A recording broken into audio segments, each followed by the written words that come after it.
ہاں خود کے گھروں کی کتابوں کا حال تو یہ ہے کہ بیچارے یہاں ایک الگ پبلش ہوتی ہے، وہاں ایک الگ پبلش ہوتی ہے، سب کے روایتیں بدلی ہوئی ہیں، اس کا مضمون الگ ہے، اس کا مضمون الگ ہے، بائبل پتہ نہیں مارکیٹ میں کتنی ملتی ہے، الگ الگ ہے، ویدوں میں تبدیلیاں ہیں، پران میں تبدیلیاں ہیں، شرح لکھنے والوں میں الگ الگ باتیں ہیں۔ تو ظاہر سی بات ہے دنیا میں دوسری کتابوں کو انہوں نے دیکھا تو سوچتے ہیں قرآن بھی ایسا ہی ہے۔ میں یہ کہتا ہوں ترجمے ہزار ہو سکتے ہیں، تفسیریں ہزار ہو سکتی ہیں، لیکن قرآن کا وہ نفس مضمون ایک ہی رہے گا، قیامت تک ایک ہی رہنے والا ہے، اور یہی اللہ کا وعدہ ہے، ہم نے ہی قرآن کو اتارا ہے اور ہم ہی اس کی حفاظت کرتے ہیں۔ ہاں، اور دوسری آیت جو میں کہہ رہا ہوں، دو آیتیں ہم نے پڑھی ہے، دوسری آیت ہے وَنَزَّلْنَا عَلَيْكَ الْقُرْآنَ تِبْيَانًا لِكُلِّ شَيْءٍ۔ اللہ فرماتے ہیں ہم نے قرآن میں ہر چیز کا واضح بیان کر دیا ہے، واضح بیان کر دیا۔ میں تقریباً آج سے 10 سال پہلے کی بات ہوگی، تو 2012 وغیرہ میں ایک صاحب وہ پوچھنے لگے، وہ بڑے ماڈرن خیالات کے ہیں، تو انہوں نے کہا آپ کہہ رہے ہیں قرآن میں ہر چیز کا واضح بیان ہے، تو کیا پیٹرول کا بھی ذکر ہے قرآن میں؟ اور پتہ نہیں پیٹرول ہی شاید اس کو زیادہ اچھا لگتا ہو یا پیٹرول پیتا ہو۔ میں نے کہا پیٹرول کیا، اللہ نے فرمایا ہر چیز کا واضح بیان ہے، ہر چیز کا واضح بیان ہے۔ ہم نے ان سے پوچھا تمہیں پتہ ہے سمندر میں موتیاں ہیں؟ پتہ ہے نا، سمندر میں ہی ہوتی ہے نا موتیاں۔ کہا ہاں ہے۔ کہا جاؤ ڈوب کے لے کے آؤ۔ کہا ہمارا کام نہیں ہے۔ کہا کس کا ہے؟ وہ جوہری کا کام ہے جو غوطہ لگاتا ہے۔ کہا یہی قرآن میں ہر چیز کا بیان ہے، اس میں غوطہ لگانے کا کام اماموں کا ہے جو مجتہدین ہیں، ائمہ مجتہدین ہیں، علماء صالحین ہیں، جس کا جیسا علم ہوگا وہ غوطہ لگاتا ہے اور قرآن سے نکالتا ہے۔ ارے سیدنا عبداللہ ابن عباس سید المفسرین صحابی ہیں، حضور سے سب سے زیادہ قرآن کی تفسیر سیکھنے والے، وہ کہتے ہیں قرآن کے علم کے بارے میں اگر میرے اونٹ کے گلے کی رسی بھی گم ہو جائے تو میں قرآن سے ڈھونڈ لوں گا، ہاں قرآن سے ڈھونڈ لوں گا۔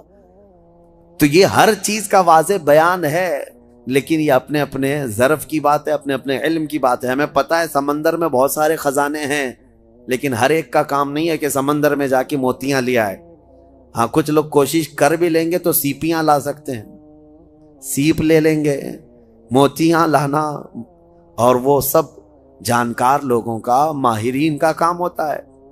اسی طرح میرے عزیزو قرآن عظیم میں ہر چیز کا واضح بیان ہے۔ اس کا مطلب اب یہ بھی نہیں ایک فرقہ نکلا ہے اہل قرآن، ابھی ایک فرقہ ہے، انٹرنیٹ پر کتنے فرقے آئیں گے پتہ نہیں، ابھی 72 تو بہت پہلے ہی ہو گئے جو جہنم میں جانے والے تھے، ابھی آ ہی رہے ہیں، ان کی شاخیں پہ شاخیں ہو رہی ہے۔ اہل قرآن اور اللہ کی پناہ یہ اکثر جو ہے نا پاکستان سے نکلتے ہیں۔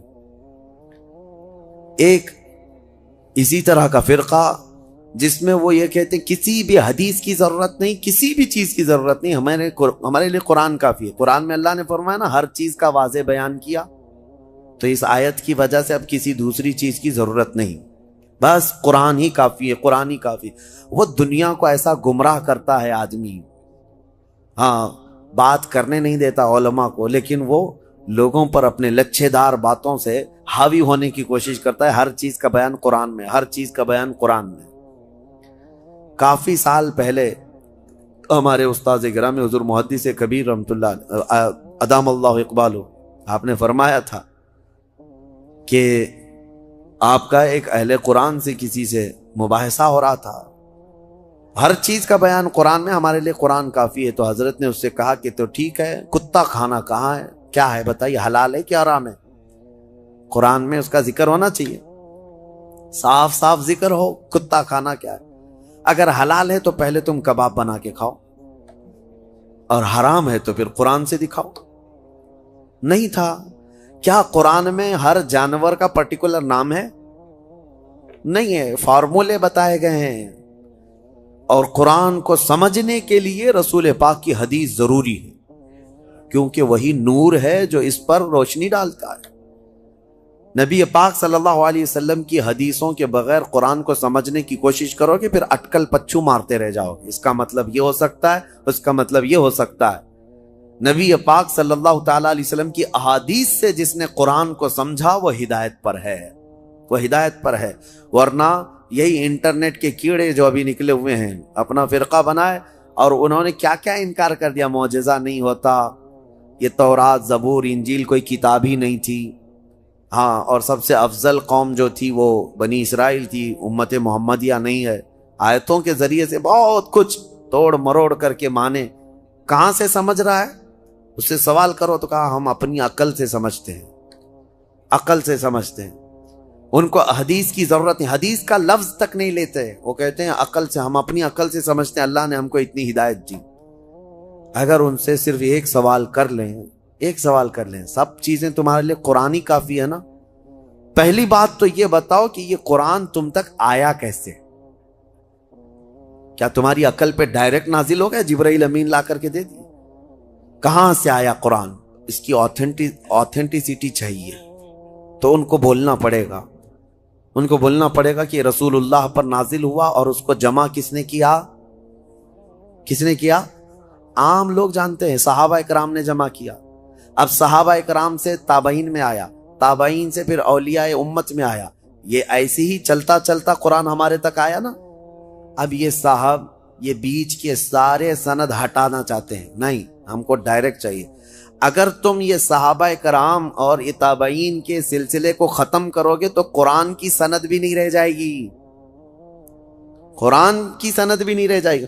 قرآن کو اگر تم حقانیت والا کتاب مانتے ہو تو یہ ماننا پڑے گا اس کو ہم تک پہنچانے والی جو ذاتیں ہیں وہ نبی پاک صلی اللہ علیہ وسلم کے سچے غلام ہیں، اور انہوں نے ہی حضور کی حدیثیں بھی بیان کی، اور قرآن کی تشریح بھی انہوں نے ہی ہمیں سمجھایا۔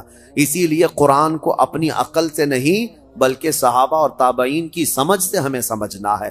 جیسے رسول اللہ نے انہیں سمجھایا ہے ویسے ہم قرآن سمجھنا چاہتے ہیں، تو عقل نہیں، گوگل نہیں، بلکہ فہم صحابہ جس کو کہتے ہیں، صحابہ اکرام۔ ابھی لوگوں کو بڑا آسان ہے، آیت سمجھنا ہے گوگل کر دو، اور گوگل لا کر کے دیا، اور گوگل کتنی جگہ گلیوں میں پھنساتا ہے پتہ ہے، بڑی بڑی گاڑیاں لے جا کر کے نکڑ پہ لگا دیتا ہے۔ گوگل میپ والی آنٹی جو بولتی ہے اس کے پیچھے پیچھے چل کر کے کتنی مرتبہ تو ہم بھی دھوکے کھائے۔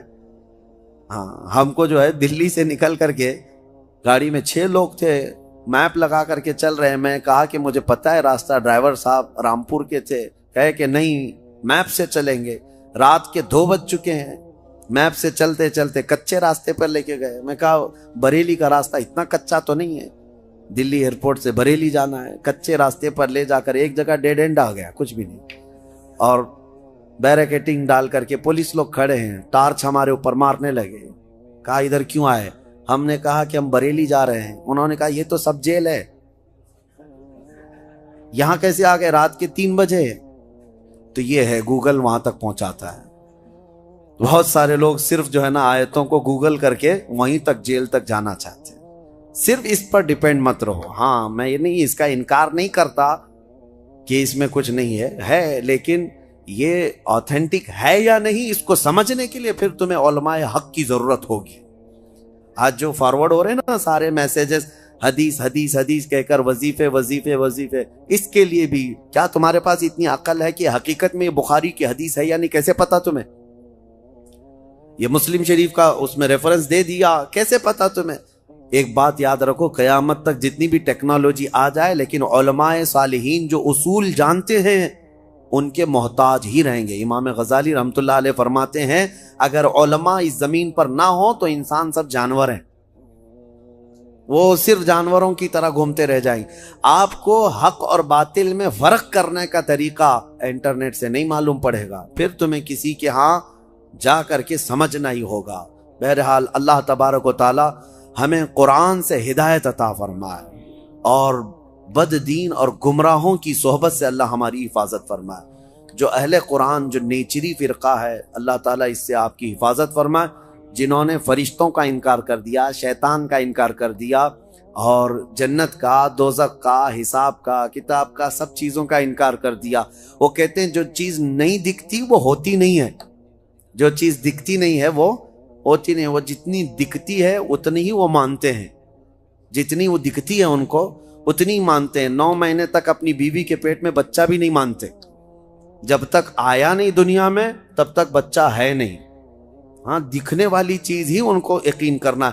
اور دوسری ایک عجیب سی بات ہے، جتنی چیزیں دکھتی اسی پر ایمان لاتے ہو، اسی کو سمجھتے ہو، پھر یہ بھی کہتے ہو کہ گیلیکسی میں جو ہے اتنے سٹارز ہیں، کیا کیا ہیں اس میں، بہت سارے یہ ستارے گناتے سیارے ہیں. ہاں اور پھر ان کے سولار سسٹم کے جو سٹارز ہیں وہ کہاں سے انہوں نے لا کے دکھایا؟ کیا ہر آدمی دیکھ رہا؟ آپ نے دیکھا یورینس، نیپچون، پلوٹو، یہ سب پتا ہے نا سب آپ لوگوں کو؟ آپ جا کے دیکھ کے آئے سولار سسٹم میں جو ستارے سائنس دکھا، دیکھ کر کیا ہے؟ نہیں، لیکن سب مان رہے ہیں. کس نے کہا؟ سائنسدانوں نے کہا. سائنسدانوں نے کہہ دیا کہ سولار سسٹم میں یورینس بھی ہے، نیپچون بھی ہے، پلوٹو بھی ہے، فلاں فلاں سٹارز ہیں. آپ آنکھ بند کر کے مان رہے ہیں. اور یہ تو اتنا یقین ہے کہ چاند میں جا کر کے آ گئے، وہ بھی مان رہے ہیں. السلام علیکم ورحمۃ اللہ تعالی وبرکاتہ. الحمد للہ وکفا وسلام علی حبیبہ المصطفى اما بعد فاعوذ باللہ من الشیطان الرجیم بسم اللہ الرحمن الرحیم. ان اللہ مع الذین اتقوا والذین هم محسنون صدق اللہ مولانا العظیم. بارگاہ رسالت معاذ صلی اللہ علیہ وسلم میں درود پاک کا ہدیہ پیش کریں. اللہم صلی علی سیدنا محمد معدن الجود والکرم وآلہ واصحابہ الکرام وابنہ الکریم وبارک وسلم صلاة دائمتا سرمدا ابدا. آج کی یہ محفل پاک سرکار غوث اعظم رضی اللہ تعالی عنہ کی 11ویں شریف کی مناسبت سے رکھی گئی.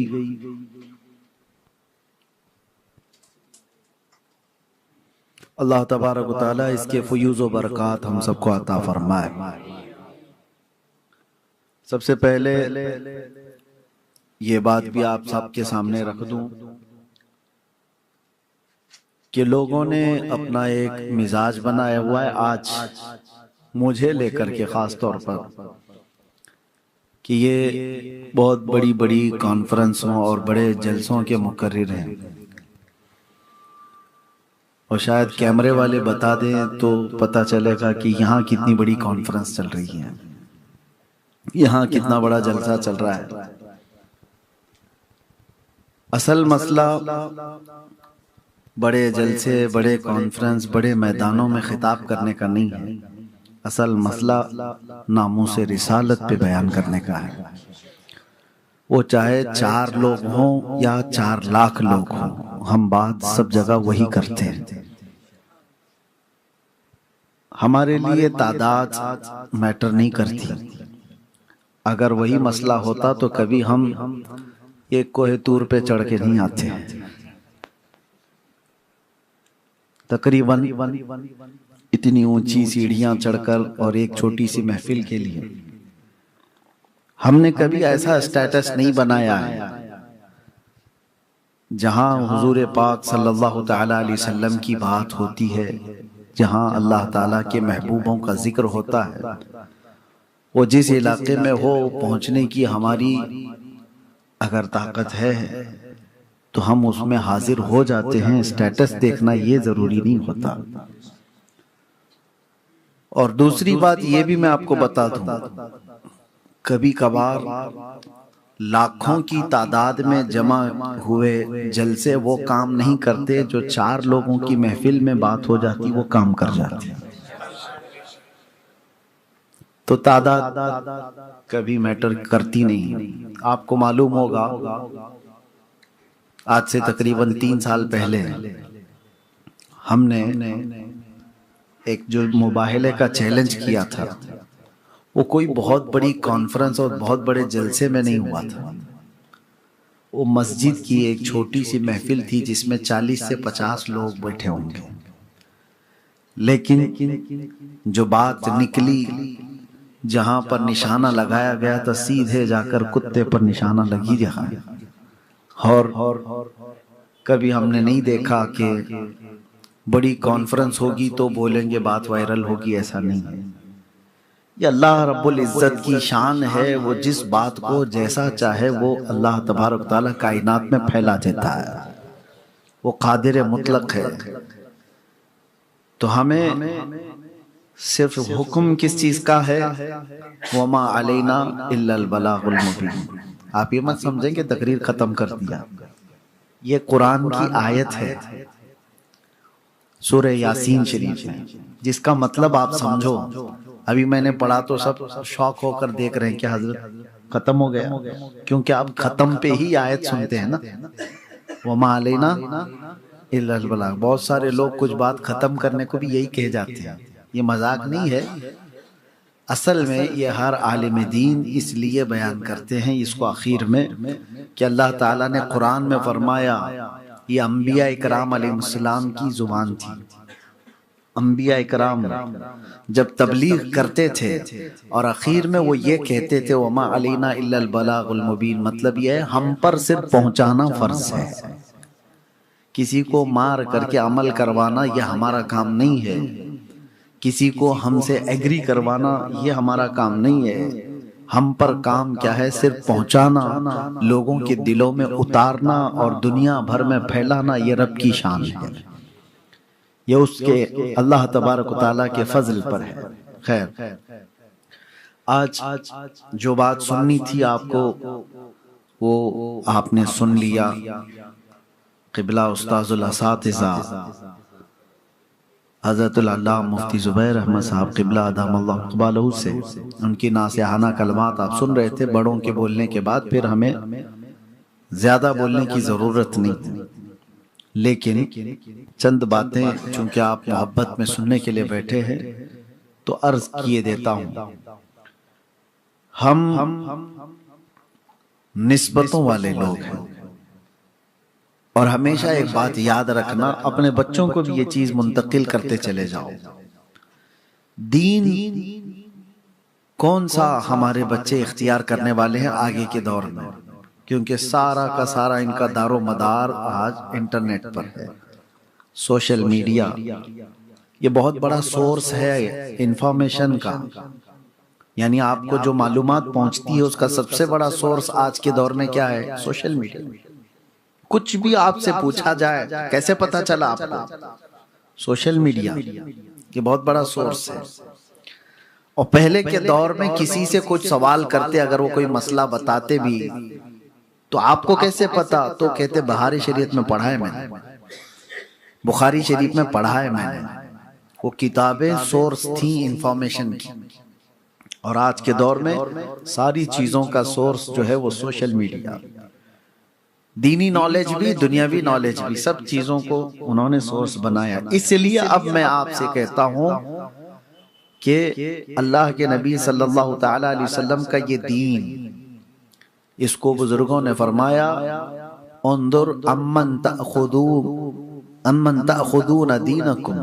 یہ ہمیشہ دیکھا کرو کہ دین کس سے لے رہے ہو. مارکیٹ میں جا کر کے اپنا سامان خریدنے کے لیے اس کی کیٹیگری چیک کرتے ہو. ڈاکٹر کو دکھانا ہے اپنا جسم تو آپ اس کی ڈگریاں چیک کرتے ہیں، اس کا بیک گراؤنڈ کیسا ہے، کسی کو انجیکشن سے مار تو نہیں دیتا. اور اس میں بھی آپ عام طور پر ڈگری تو ہے ہی ہے، B H M S, B A M S, B U M S, لیکن آپ کس چیز کو ترجیح دیتے ہو وہ بھی آپ کو پتا ہے. آپ دیکھتے ہیں ایم بی بی ایس ہونا چاہیے، اس سے زیادہ اگر ایم ڈی ہو تو اس کو پریفر کریں. جسم کو دکھانے کے لیے بھی آپ بہت جانچ پڑتال کر رہے ہو، سامان خریدنے کے لیے بھی جانچ پڑتال کر رہے ہو. ہر چیز میں اپنے معاملات کے لیے وکیل بھی ڈھونڈتے ہیں تو اس کے ریویوز لیتے ہیں پہلے کہ کیسے. یہ سب چیزوں میں ہم جانچ پڑتال کر رہے ہیں.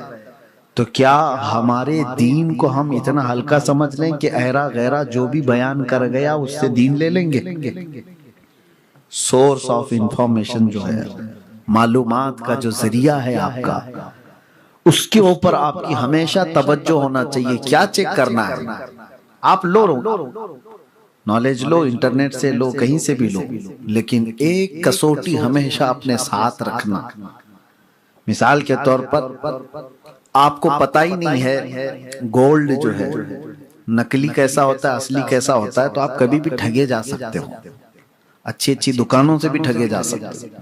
لیکن اگر آپ کے پاس پارس ہے، چیک کرنے والا کوئی آلہ ہے، تو آپ جہاں پر بھی جائیں گے اپنے اس آلے کا استعمال کریں گے۔ مجھے بہت قیمتی چیز خریدنی ہے تو چیک تو کر لوں کہ اس میں پیوریٹی کتنی ہے، اوریجنل کتنا ہے۔ آپ چیک تو کرو گے یا کسی سے کروا تو لو گے؟ دو چیزیں تو کرتے ہو سونا خریدنے سے پہلے۔ اس لیے ایک پارس آپ کے پاس ہونا چاہیے، ایک کسوٹی آپ کے پاس ہونا چاہیے کہ دین جو حاصل کر رہے ہو، ایک بہت بڑی دولت آپ حاصل کر رہے ہو اور سورس آپ کو لینا ہے، تو اس کسوٹی کے ذریعے سے پرکھ کر کے دیکھنا۔ کبھی یہ مت دیکھنا کہ اس کا جبہ کیسا ہے، اس کی ٹوپی کیسی ہے، اس کی داڑھی کیسی ہے، اس کے پاس ڈگریاں کون سی ہیں، یہ انجینئر ہے کہ ڈاکٹر ہے کہ پروفیسر ہے، کون سے مدرسے کا فارغ ہے۔ یہ سب چیزیں بعد میں میٹر کرتی ہیں، سب سے پہلے یہ دیکھنا عشق رسول کتنا ہے، نبی پاک صلی اللہ تعالی علیہ وسلم کی یہ محبت میں کتنا ہے۔ اگر اس چیز میں وہ پکا ہے تو سمجھ لو کہ آپ کے پاس بالکل اوریجنل دین آئے گا، اور اس میں اگر کہیں ڈلم الیقین دکھتا ہے تو سمجھ لو کہ آپ کو ڈپلیکیٹ گولڈ کوئی ٹھگا دے گا، کوئی آپ کو پکڑا کے چلا جائے گا۔ ہمارے آج کے نوجوانوں کو یہ آج سب سے بڑی دقت ہے کہ سوشل میڈیا تو وہ یوز تو کر رہے ہیں، لیکن دین کا سورس جن لوگوں سے وہ حاصل کر رہے ہیں، کیا ان کے بارے میں ان کی نالج ہے، کچھ معلومات ہے کہ جن سے ہم اپنا دین حاصل کر رہے ہیں یہ کون لوگ ہیں؟ یہ باتیں تمہید کے طور پر میں نے کیوں کہا، اب آپ کو میں بتاتا ہوں۔ میرے عزیزو، اب ہمیشہ ایک بات یاد رکھنا، جو دین رسول پاک صلی اللہ تعالی علیہ وسلم سے صحابہ میں آیا، صحابہ کرام سے، تابعین میں آیا، سورس یاد رکھو اور ذریعہ راستہ یاد رکھو۔ صحابہ میں آیا، صحابہ سے جو صحابہ کو دیکھے ہیں وہ کون کہلاتے ہیں؟ تابعین۔ تابعین کے بعد اولیاء کاملین، اولیاء کاملین سے یہ علماء اہل سنت۔ یہ جو سورس ہے ہمیشہ اس کا خیال رکھنا کہ وہی دین میرا سچا ہے جس کو صراط مستقیم کہا گیا ہے۔ یہ سارے سورس میں سے کہیں کسی ایک کا بھی کوئی انکار کرتا ہوا دکھتا ہے تو سمجھ لو کہ یہ دوسرے راستے والا ہے، صحابہ کا انکار کرنے والا، تابعین کی گستاخی کرنے والا، اولیاء کی بے حرمتی کرنے والا، علماء کی جماعت سے بغاوت والا۔ اس طرح سے کوئی بھی شخص آپ کو نظر آیا تو اس سے دین حاصل کرو گے تو گمراہی تمہارے سامنے ہے۔ اسی لیے اولیاء کاملین کی باتیں ہم بار بار محفلوں میں کیوں عرض کرتے ہیں؟ یہ جو محفل ہے نا غوث پاک کی، غریب نواز کی، کیوں منعقد کرتے ہیں؟ یہ بتانے کے لیے کہ اے میرے بچوں، ہمارے پاس جو دین آیا ہے وہ گوگل کا نہیں ہے، وہ غریب نواز اور غوث پاک سے ہوتا ہوا ہے۔ ہمارے پاس جو دین ہے وہ اس راستے سے آیا ہے۔ بچوں کو یہ چیز آپ ان کی گٹھی میں پلا کر کے جاؤ کہ یہ سورس آف انفارمیشن جو ہے، یہ جو دین کا راستہ ہے جہاں سے ہمیں ملا ہے، اس سے ہٹ کر کے ہمیں نہیں لینا ہے، ان کے گستاخوں سے نہیں سیکھنا ہے۔ کچھ لوگ یہ کہتے ہیں کہ وہ بھی تو کچھ کہہ رہا ہے، سن تو لے، سن تو لے کیا بات کر رہا ہے۔ میرے عزیزو، بہت بڑے بڑے لوگوں کی میں بات آپ کو بتاؤں کہ جن لوگوں کی باتوں کی طرف آپ توجہ کرتے ہیں نا، یہ عام بات نہیں ہے، کسی بد مذہب اور بد عقیدہ کی باتیں، عام لوگوں کی بات کر رہا ہوں۔ چلے ہم یا دیگر علماء اصلاح حال کے لیے کسی کے ساتھ بات کی ہے وہ الگ بات ہے، کسی کے ساتھ بیٹھک ہوئی ان سے کچھ سمجھنے کے لیے، تبادلہ خیال کے لیے اور دیگر معاملات کے لیے، جو علماء اہل سنت ذمہ دار، وہ اگر ان کے معاملات اصلاح کی خاطر، دین کی تبلیغ کی خاطر، سنیت کی خاطر اگر وہ ان کے معاملات وہ ایکسپشن میں، عوام الناس کے لیے، عوام اہل سنت کے لیے میں کہہ رہا ہوں کہ اگر آپ دینی معاملات میں کسی ایسے کی طرف توجہ بھی کیا تو بزرگوں نے فرمایا کہ مرنے کے بعد اللہ تبارک و تعالیٰ اس کے ساتھ سخت پکڑ فرمائے گا۔ ایک بزرگ کا واقعہ بیان کیا گیا ہے، بہت پائے کے بزرگ ہیں، ان کے انتقال کے بعد ان کو کسی نے خواب میں دیکھا اور پوچھا کیا معاملہ کیا، تو انہوں نے کہا کہ 5 سال تک تو مجھے ایسے ہی کھڑا رکھا گیا. وجہ کیا ہے؟ کہا کہ میں کسی بد مذہب کی بات سن رہا تھا، بد عقیدے شخص کی بات سن رہا تھا. اس بارے میں میرے عزیزو اس چیز کو آپ ہلکے میں نہ لیں. اب جو دور آ رہا ہے گمراہیاں تمہاری چوکھٹ پر آ گئی.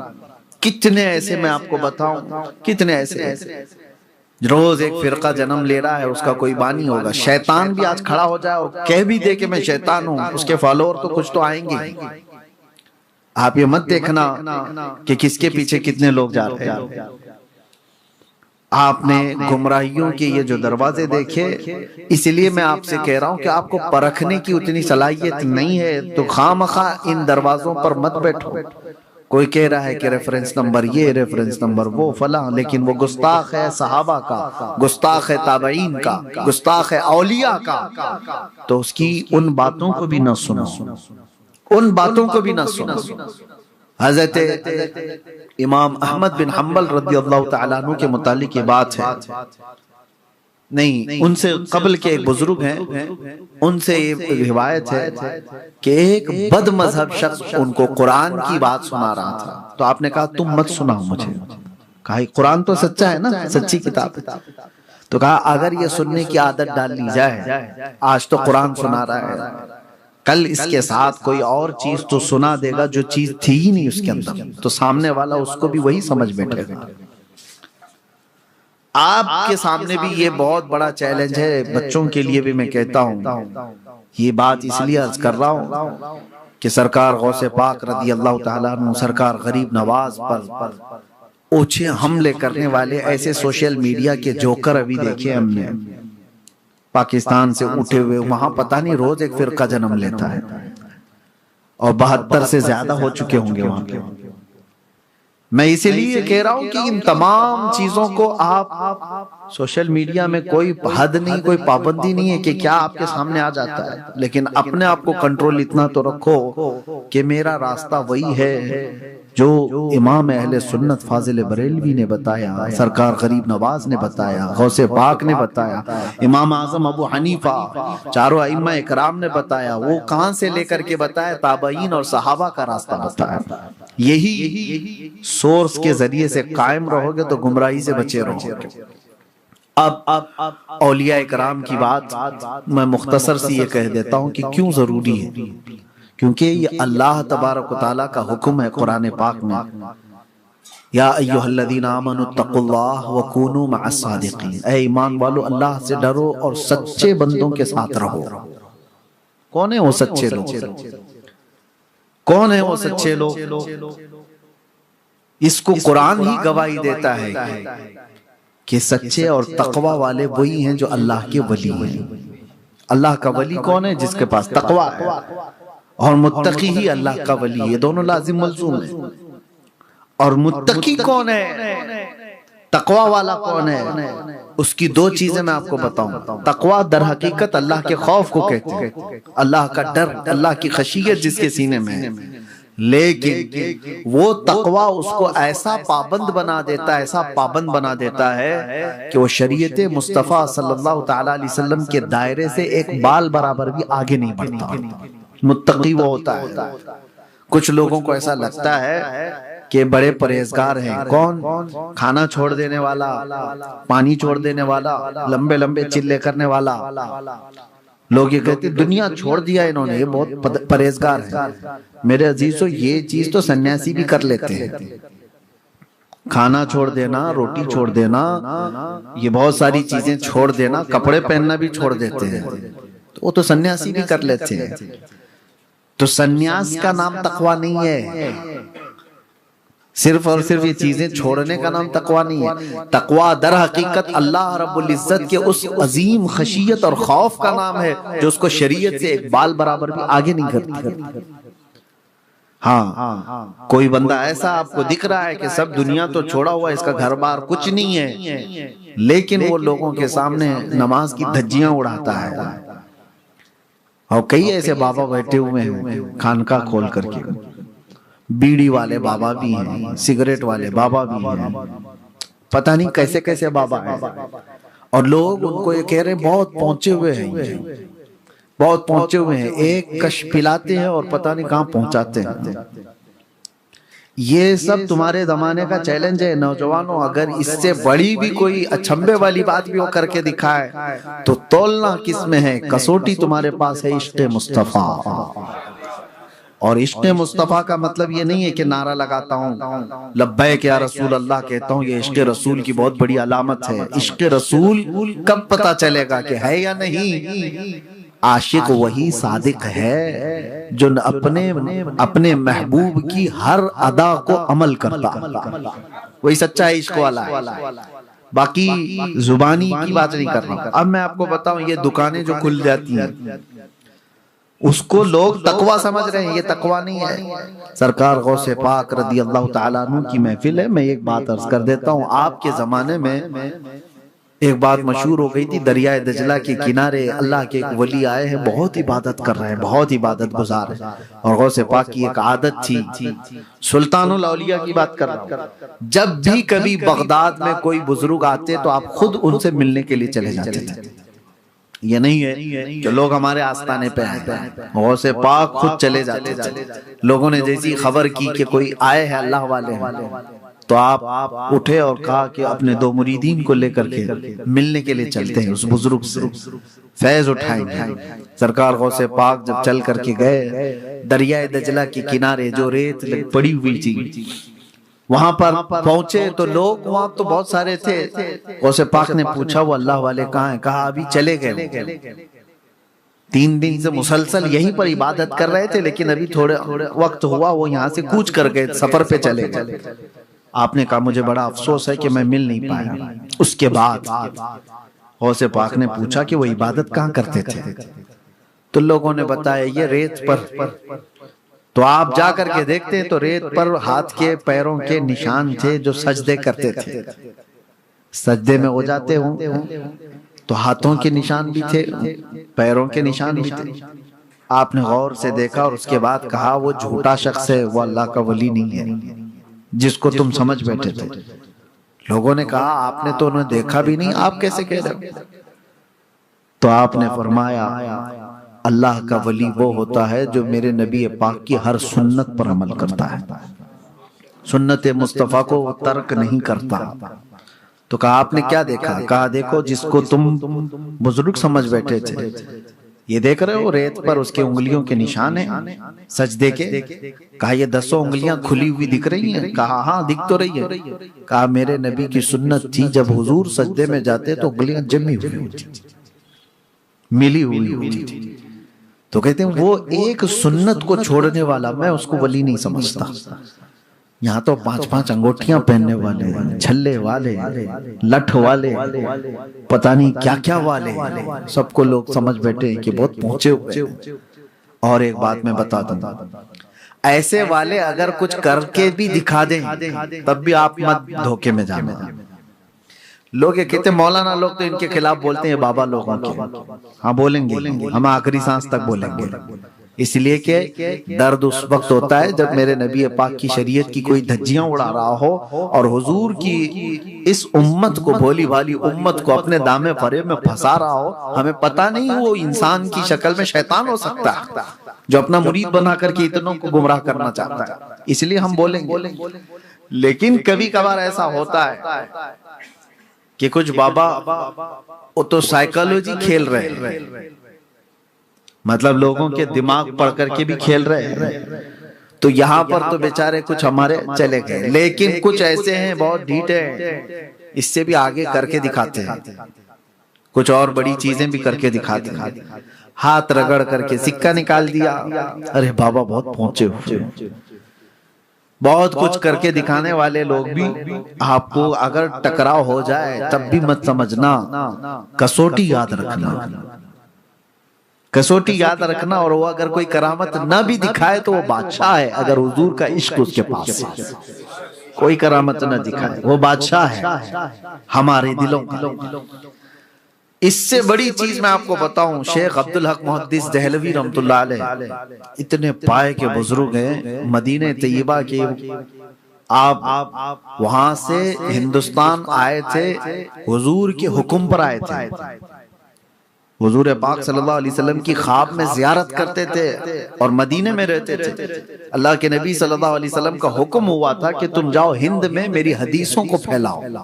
علم حدیث آج بھی اگر آپ پوچھیں گے چاہے کوئی بھی ہو، یہاں جتنے سنی دیوبندی جتنے بھی مدارس ہوں، اوپر جا کر کے شیخ عبدالحق محدث دہلوی صاحب سے ہی سند اوپر جاتی ہے. ہندوستان میں سند حدیث. تو شاہ صاحب رحمۃ اللہ تعالی علیہ جب یہاں آئے تھے تو ان کا ایک معمول تھا. حضور پاک صلی اللہ علیہ وسلم کی بارگاہ میں عریضہ پیش کر کے آئے تھے، بڑا دور کا سفر کر رہا ہوں، مدینے سے دوری مجھے برداشت نہیں ہوتی، کرم اتنا فرمائیں کہ دن بھر میں لوگوں میں حدیث کی نشر و اشاعت کروں گا، شام کو تھکا ہارا آ جاؤں، آنکھیں بند کروں تو آقا آپ کی زیارت ہو جائے، مدینے کی زیارت ہو جائے یا روضہ رسول کی زیارت ہو جائے.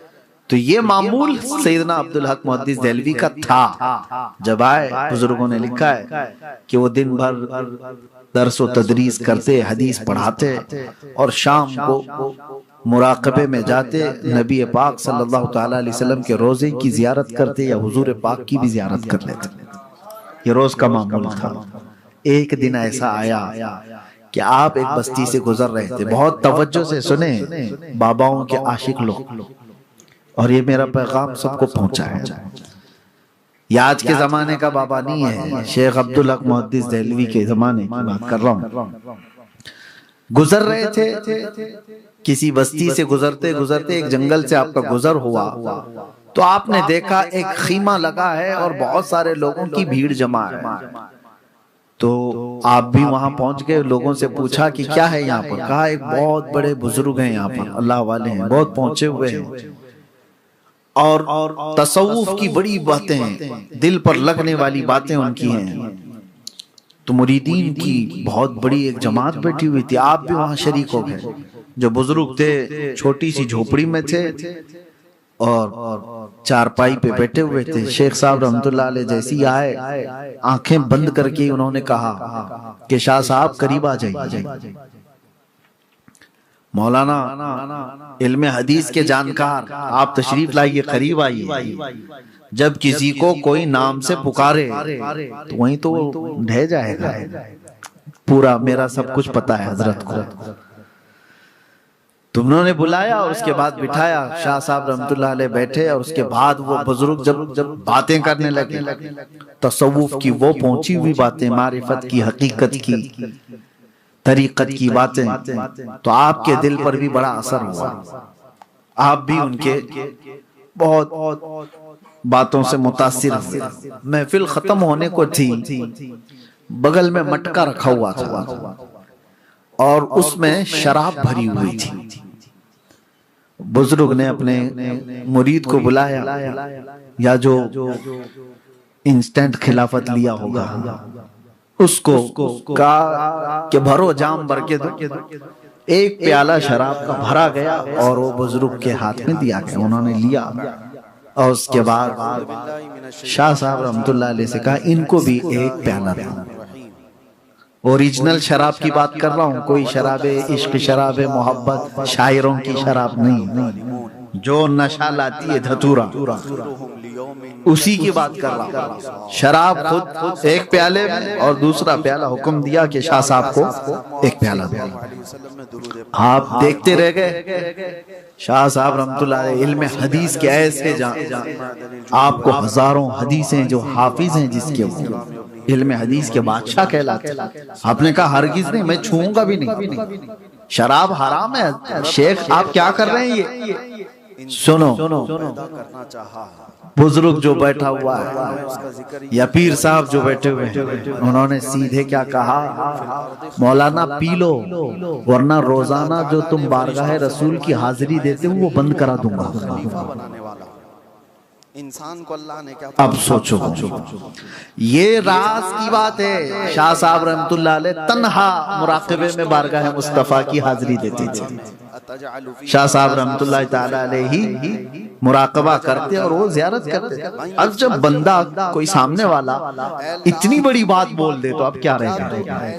اب اس کے بعد امتحان کی گھڑی ہے، یہ یاد رکھو.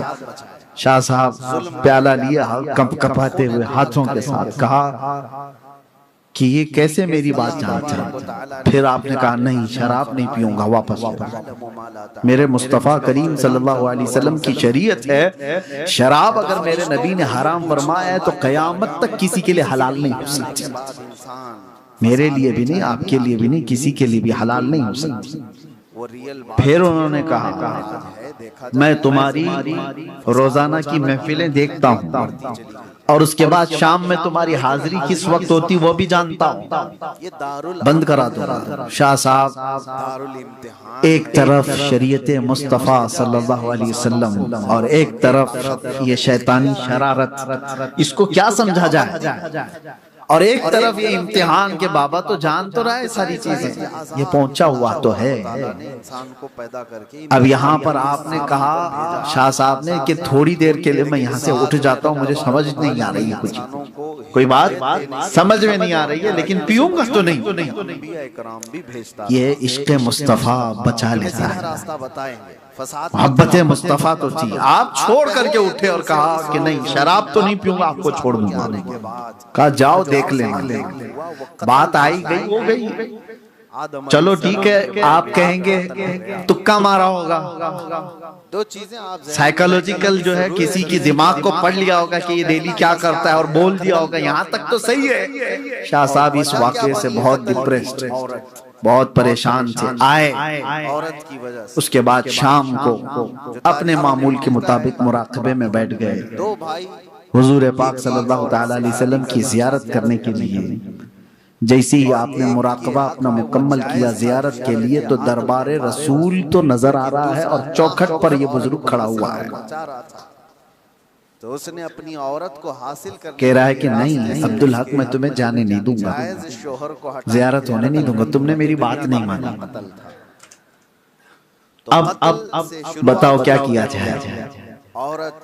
تو آپ پریشان ہو گئے, پریشان ہو گئے کہ کہا یہ تو جو کہہ رہا تھا تو سچ ہی کہہ کے دکھا دیا, مجھے تو زیارت ہونے نہیں دے رہے. آپ جھٹک کر کے اٹھ گئے, رات بھر آپ عبادت کرتے رہے بے چینی سے. دوسرے دن اس طرف گئے بھی نہیں, دوسرے دن گئے نہیں, اپنے آپ کو برداشت کرتے رہے. ظاہر سی بات ہے یہ بولنے میں آسان لگ رہا ہے, ایک عاشق رسول کی تڑپ آپ نہیں جانتے جس کو بارگاہ مصطفیٰ سے روک دیا جائے. میاں آج ہم کو اگر کوئی صرف سفر میں وہاں روک دے تو اوپر نیچے ہو جاتے ہیں, اور وہ ایسے فنا فی الرسول جن کی زندگی مصطفیٰ کے قدموں میں ہے اور وہ روزانہ بارگاہ مصطفیٰ کی حاضری دیتے ہو, ان کو اگر کوئی روک دے تو ان کا کیا حال ہوتا ہے, بسمل کی طرح تڑپتے ہیں. پھر دوسرا دن آیا, رات کو مراقبے میں بیٹھے, سیم وہی پوزیشن کل والی.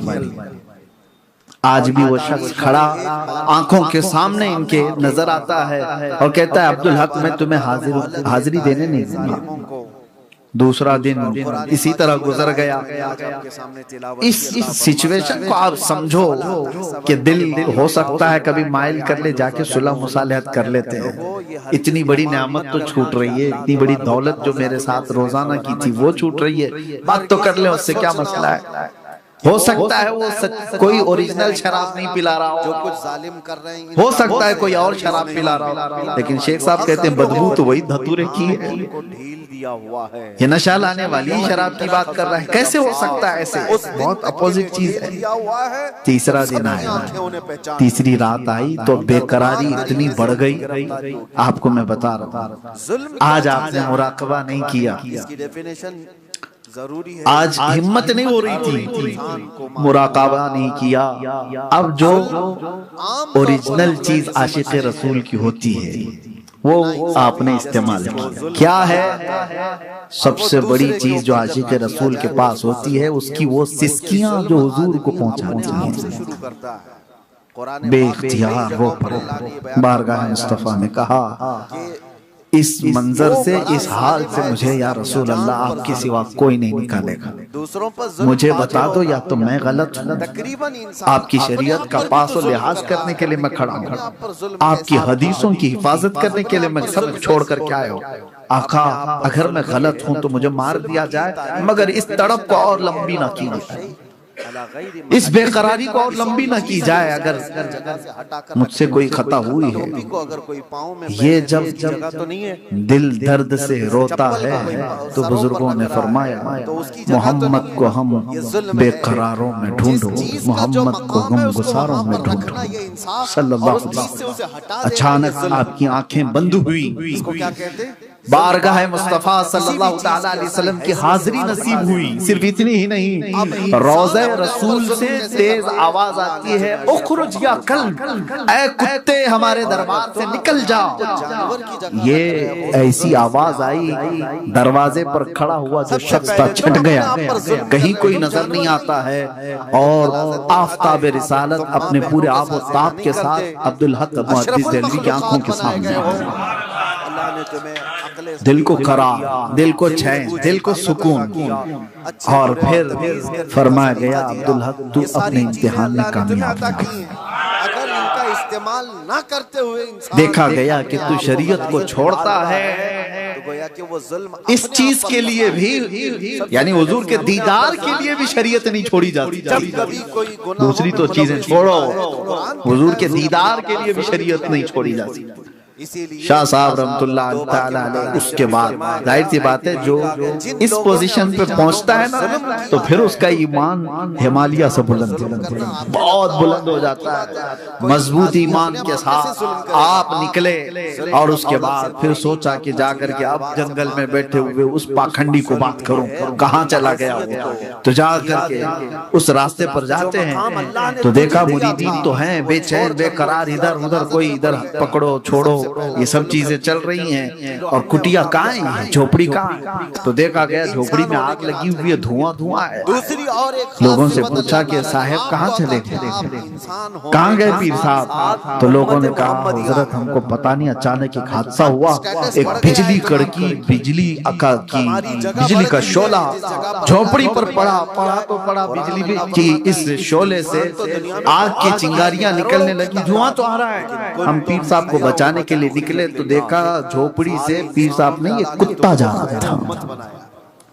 شیخ صاحب نے فرمایا کتا ایسا ہی نہیں تھا, میرے مصطفیٰ کے حکم پر نکلا وہ کتا تھا, وہ شیطان تھا. اور شیطان کو اللہ نے اتنی طاقت دی ہے وہ تمہارے تصورات میں بھی آ سکتا ہے. ہٹ کر کے کام کر رہے ہو تو آپ کیا سمجھ رہے ہیں تمہارے تصورات, بلکہ یہ فرمایا گیا ہے کہ شیطان تمہارے خون کے ساتھ دوڑ رہا ہے, خون کے ساتھ دوڑ رہا ہے. تو یہاں تک بھی بات پہنچ جائے تب بھی یاد رکھنا میرے مصطفیٰ کی شریعت کو نہیں چھوڑ سکتے. حضور پاک صلی اللہ تعالیٰ علیہ وسلم کو چھوڑ کر کے, ان کی شریعت کو چھوڑ کر کے چاہے کوئی بھی ہو وہ ٹھوکر میں بے ان کے واسطے خدا کچھ عطا کرے.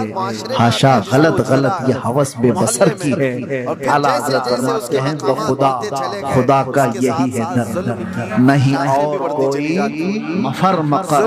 جو وہاں سے ہو یہی آنکھیں ہو, جو یہاں نہیں تو بات سمجھ میں آئے, جو یہاں نہیں تو وہاں نہیں. کوئی اگر کہتا ہے میں پہنچا ہوا ہوں اللہ کی بارگاہ میں, پہلے یہ دیکھو مدینہ پہنچا ہے کہ نہیں پہنچا. جو یہاں نہیں تو ہاں یہ ہو ہی نہیں سکتا. بے ان کے واسطے خدا کچھ عطا کرے. اور پھر اعلیٰ حضرت تو یہاں تک کہ اللہ کا ذکر کرتے ہو نا, اللہ کا ذکر کرتے ہیں ہم, اللہ اللہ اللہ اللہ یہ ذکر ہے, بہت سارے اذکار ہیں. لیکن عاشق رسول کیا کہتا ہے, کبھی اس میں بھی آ کر کے بہک مت جانا کہ شیطان کو رب تبارک و تعالیٰ کی وحدانیت سے کوئی ٹینشن نہیں ہے. پہلے سے وہ اللہ تبارک و تعالیٰ کا مخالف تھوڑی نہ تھا. وہ اللہ تبارک و تعالیٰ کو چیلنج بھی دے کر کے جو آیا نا قرآن میں ہے 23ویں پارے میں, کہتا ہے فَبِعِزَّتِكَ لَأُغْوِيَنَّهُمْ أَجْمَعِينَ, تیری عزت کی قسم. اللہ سے کیا کہہ رہا ہے وہ, تیری عزت, یعنی شیطان مانتا ہے نا اللہ کی عزت پہ اس کو سوال نہیں ہے. تو ذکر کے متعلق بھی آپ کو میں بتا دوں, اس سے ٹینشن نہیں ہے, اللہ کے ذکر سے. اعلیٰ حضرت یہی کہتے ہیں ذکر خدا جو ان سے جدا چاہو نہ جدیو, ذکر خدا جو ان سے جدا چاہو نہ جدیو. یعنی حضور کو چھوڑ کر کے اگر تم کہتے ہو کہ خدا کا ذکر ہے, یہ کہتے ہیں واللہ ذکر حق نہیں کنجی سقر کی ہے.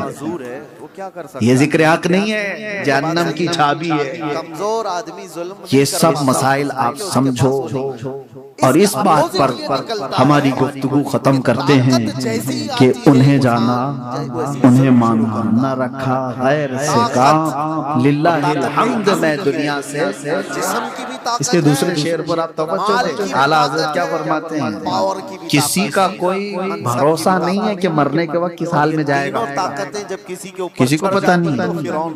آپ مسلمان مرو گے یا نہیں مرو گے لکھ کے دے سکتے ہو؟ اسی پہ تو ڈر کے زندگی گزار رہے ہیں نا۔ اولیاء کرام روتے بھی اسی بات پر تھے کہ ابھی تو پتہ ہے لیکن آخری وقت کیسے آئے گا پتہ نہیں، آخری وقت کس کا کیسا آئے گا۔ ہم نے بہت ساری ایسی موتیں دیکھی ہیں، اللہ بچائے حادثاتی موتوں سے، کہ اچانک بہت بڑی مصیبت آئی اور ان کے جملے کفریہ نکلے اور موت آ گئی۔